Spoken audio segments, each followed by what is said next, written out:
In this video, we're going to learn about volume.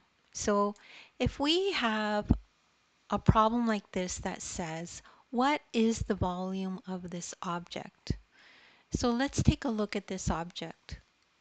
We could see that it's cubes stacked, and there's 1, 2, 3, 4, 5 of them on top and 5 on the bottom. So there's 2 rows of cubes, and there's 5 cubes in each row.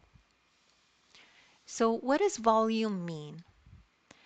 Volume is the amount of space something takes up. So you could think of it as how much liquid would fit into this cube. That's one way of looking at it. So how would we calculate the volume?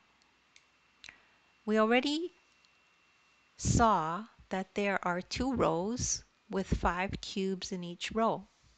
So the way to calculate volume is you multiply to find the volume. So 5 cubes times 2 rows is 10. So the answer is 10, and you need to know that volume is always measured in cubic units. So volume equals 10 cubic units of this object. So that's the answer. So if you don't understand this right away, you could just rewatch the video. And volume is something that you'll have to calculate probably throughout your whole life. So it is good to understand it and know it.